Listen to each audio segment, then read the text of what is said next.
banget ya. Bahkan dari SMA, gue ketemu sama Topati dulu di festival band SMA sejauh Bali. Jadi Topati 70 Bulungan, gue SMA 5 Bandung, Dani Ahmad dari Semada, siapa lagi, ada lagi yang jadi. Ya itu pokoknya ketemu dari situlah berteman gitu ya, walaupun tidak bersahabat, maksudnya berteman aja, kenalan gitu kan. Nah terus diterusin lagi pada saat udah pada pindah ke Jakarta, terus profesional di musik gitu. Nah terus Bontot juga, Topati juga sering banget ngebantuin Gigi gitu sebetulnya. Kalau misalnya pada saat Bujana nggak bisa main, Bujana ada upacara di Bali, tapi kita udah keburu sign tanda tangan dan sebagainya, itu sering banget sih. Terus misalnya kalau kita orkestraan itu kadang-kadang bintang tamu bla bla bla dan sebagainya. Nah tapi kalau secara bikin karya bareng, bahkan di Gigi juga belum pernah gitu. Nah apalagi saya berbicara Rana Project itu, Akmal Maulana Project belum pernah. Nah baru kali ini nih akhirnya kerja sama Topati gitu, yang Be With You ini memang bukan ciptaan dia tapi aransemennya dia gitu. Kayaknya biasalah ke studio, tapi sekarang studionya juga udah tutup, udah nggak ada tuh di Cipete. Backbeat itu udah selesai take vokal. Ininya siapa? Vokal konduktornya si Irfnat. Tapi ya itu perjalanannya yang tadi akhirnya tertunda baru sekarang. Kalau sama Bontot sih karena mungkin gue juga udah lama ya kerja sama dia, jadi ngobrolnya tuh udah agak enak aja gitu. Apa sih yang mau man gini gitu. Jadi udah enak lah gitu. Nah Upi tuh, waduh ini banget, pusing saya nge-DM, WhatsApp, ayo dong gitu. Gak tau gue sama Upi cocok kali ya. Setiap Upi memberikan konsep itu perawannya Arana Project itu kan Upi kan, hanya engkau yang bisa kan. Jadi Upi ngasih konsep, gimana kalau gini-gini, ngasih tantangan ke gue suruh dance. Kurang ajar lu Pi, gue bilang serius lu, iyalah nggak apa-apa, tapi kan dance-nya bukan kayak Agnes Monica gitu yang ngedance ke niat. Kayak apa ya, skenario lah gitu. Jadi memang gini terus diliatin contohnya kayak gini. Ya oke lah gitu ya. Tapi walhasil ya gue 3 hari kan latihan kan, sampai nyewa tempat dance gitu kan, kaca-kaca gitu kan. Gue jadi ingat zaman dulu Trio Libels gue sama Yani, sama almarhum Yani sama Roni gitu kan, ngedance gitu kan, walaupun bukan dance yang gimana gitu kan. Terus yang kedua, Sebelah Mata, gue punya ide, tapi gue pengen nyatuin anak-anak indie gitu di dalam satu scene gitu. Oke, tapi tiba-tiba ada ide, kita one take shot yuk. Hah? Serius nih? Iya. Ya yuk. Jadi benar-benar dari awal sampai akhir tuh satu kali aja. Kita berapa ya Pia? Ada 15 kali kali ya? 15 kali ya? Dari pagi. Yang enggak, itu 15 kali tuh yang take benernya. Kan ada latihan, kan sebelumnya latihan dulu tuh. Iya. Nah, adalah kalau take benernya 15 kali lah ada ya? Ada kali. Bukan dari pagi. Kita terakhir tuh jam 6 sore, paling 5 sore gitu. Iya, jam segituan. Nah itu juga seru tuh. Jadi benar-benar satu kali take. Karena lucu tuh, ada yang sukses, tiba-tiba kata Upi, betul. Itu apa tuh di belakang? Ada yang lewat belakang. Ada kru yang lewat gitu. Ya, ulang lagi gitu kan. Tapi akhirnya dapet. Nah terus yang ketiga itu Bawa Daku Pergi, itu juga baru juga ya Pi ya. Lu bener-bener gua cuman main-main di sebuah studio gitu, terus gitu-gitu jadinya seru. Lu bikin setelah itu teknis itu dipakai di Noah ya kalau nggak salah. Iya. Noah yang show di mana ya? Ini yang halusinasi konser. Ya, yang itu. Pas Noah itu, wah ini yang pakai gue sih seneng aja gitu kan. Upi ngasih ke gue dulu. Nah yang kali ini juga buat teman-teman wartawan, pers dan radio dan sebagainya di sini yang ada, gue bangga banget Upi ngasih lagi satu konsep teknik ya, yang lebih teknikal di sebuah video klip. Kebetulan gue itu kan ngefans banget sama Star Wars dari dulu. Terus kan Star Wars sekarang karena ada Disney Plus dan sebagainya ngeluarin beberapa film, termasuk salah satunya ada Mandalorian gitu kan. Yes. Nah si Mandalorian itu pakai Unreal Engine ya Pi ya namanya. Unreal Engine gitu. Jadi emang lu kalau nonton film itu tuh kayak bener-bener kalau di padang pasir, misalnya di padang pasir gitu, di gunung, tapi sebenarnya itu di studio. Nah ternyata Upi dapet lah sistem itu dan dipakaikan ke gua. Nah sekarang gua serahin ke Upi Unreal Engine itu apa? Unreal Engine production di Indonesia. Bahkan yang kontak abis itu banyak banget tuh langsung. Iya kemarin waktu bikin juga ada sutradara video klip ya yang datang ya? Siapa sih? Temen lu? Enggak, itu produser. Oh, produser ya. Produser film. Yang ngontek hari itu banyak PH film. Ininya mereka nggak percaya bahwa teknologi ini udah ada di Indonesia sebenarnya gitu. Jadi kayak wow, tiba-tiba ada dan berani make, karena kan ini teknologi yang sebenarnya belum proven kan, belum pernah ada yang make. Bahkan untuk kita, bahkan pertama kali kita pakai, saya aja maksudnya gini, untuk nyobain kan butuh LED wall, butuh studio, butuh dikumpulkan lah seluruh teknisnya. Saya udah nyobain secara separate. Jadi trackingnya sendiri, ininya sendiri. Tapi ya pertama kali benar-benar kita gabungkan gitu ya seluruh elemennya ya di klip Kang Arman gitu. Dekat juga. Tapi di H-1 kita udah pastikan lah semuanya berjalan dengan baik. Secara teknologi ya udah Bismillah aja gitu. Buat yang belum tahu, mungkin saya jelasin sedikit ya. Jadi teknologi film itu kan juga berevolusi dari zaman dulu ya. Mungkin kita kenal teknologi green screen atau chroma key. Green screen ini selama ini untuk bikin misalnya kayak visual effect adegan di luar angkasa atau adegan di misalnya di sebuah rumah yang rumahnya di sini nggak ada gitu misalnya kita mau adegan di kastil gitu, kastilnya jauh di Inggris misalnya gitu kan, biasanya kan pakai green screen kan, atau adegan yang aneh-aneh. Nah, sebenarnya ini teknologi berkembang sejak tahun lalu. Jadi Unreal Engine itu sebenarnya itu adalah software untuk developing game. Jadi emang diciptakan untuk game sebenarnya.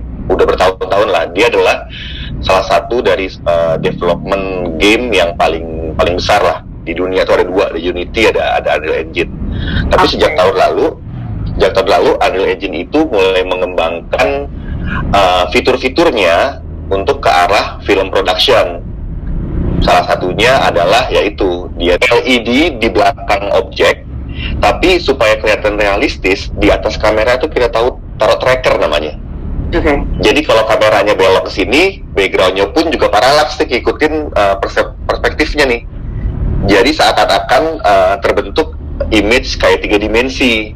Nah itu akhirnya pertama kali mungkin produksi besar di dunia yang pakai itu adalah Mandalorian-nya Star Wars.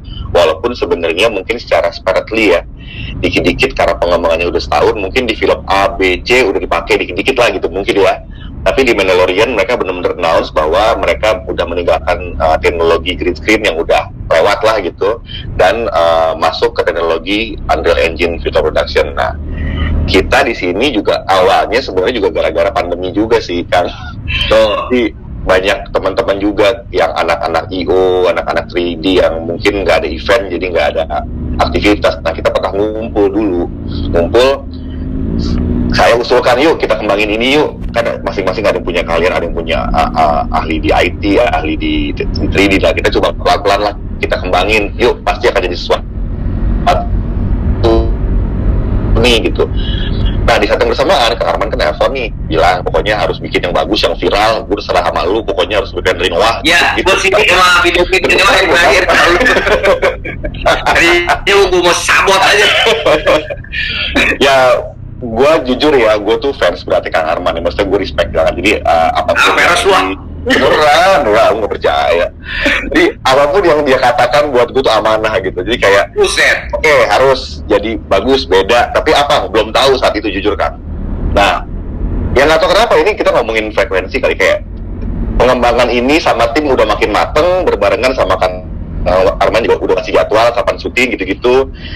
Kayak tiba-tiba udah, yuk saatnya nih, kayaknya udah bener nih, udah saatnya kita kasih hasilnya ke project ini gitu. Ya udah.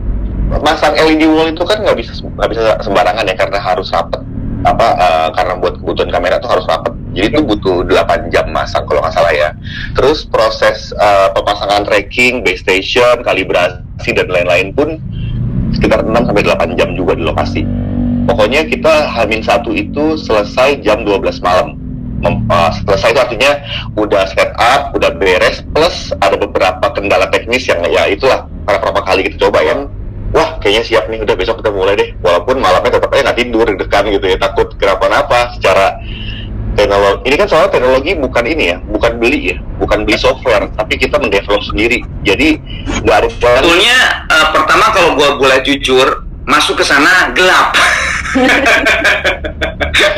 Tapi yang jelas di studio itu LED gede banget, udah terpampang gitu.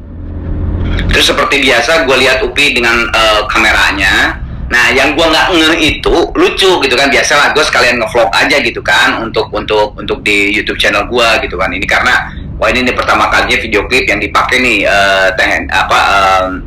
teknologinya di Indonesia gitu kan. Ya udah gua dari luar gitu masuk. Ya biasa aja gue lihat LED ya. Secara kalau pemain musik ya udah biasa LED kali ya. Karena kan sekarang kalau di stage itu kan pakai LED gitu kan.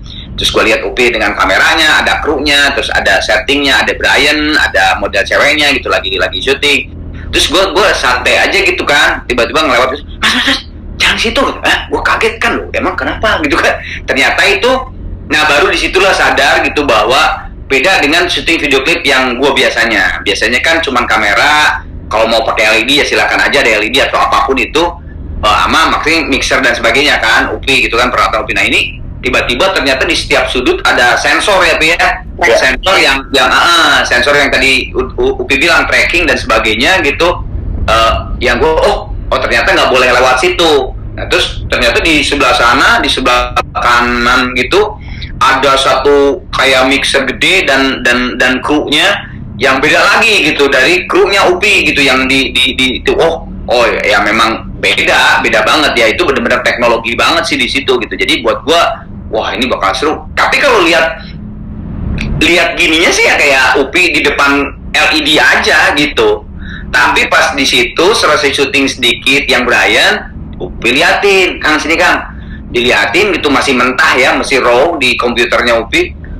Kok bisa jadi kayak gini? Kok bilang film kayak gini ya, bener-bener Brian itu kalau misalnya belakangnya LED-nya di gua atau di gunung gitu, bener-bener kayak Brian lagi memang di gunung gitu. Gua sampai kok kayak gini hasilnya ya gitu. Jadi ya seneng banget, asik seru, thank you banget nih. Kalau pakai Upi gua nggak tahu nih video klip ini berhasil atau tidak. Kalau modelnya Upi. Jadi gini, ide pertama itu saya dan teman-teman Trinity itu punya ide untuk video klip ini tuh. Sebenarnya idenya itu adalah saya dan tim Trinity itu untuk video klip ini tuh dulu waktu BWT apa ya gitu ya idenya. Terus gue sempat nyeletuk, gue sebenarnya pengen gak ada di video klip ini gitu. Di video klip yang ini tuh pengen gak ada gitu. Jadi seseorang yang jadi gue gitu, jadi memerankan gua gitu. Gua bilang gitu, oh ya udah. Terus nah berarti kan kalau memerankan itu kan harus seorang aktor ya, yang memang harus seorang yang sudah biasa memerankan sebuah peran gitu. Nah akhirnya kita cari barengan dengan Trinity siapa yang pas gitu ya. Muncul beberapa nama, akhirnya kita berlabuh di Brian Domani gitu. Selain dia juga bagus actingnya, terus juga yang memerankan suara gue juga gue pengen cakep. Terus akhirnya ya jadilah ke Brian Domani. Terus pas gue lihat hasilnya emang makasih banget buat Brian, bahwa Brian mengerahkan seluruh kemampuan actingnya untuk video klip ini, dan gue seneng banget gitu. Simple gitu sih, Sa. Oke.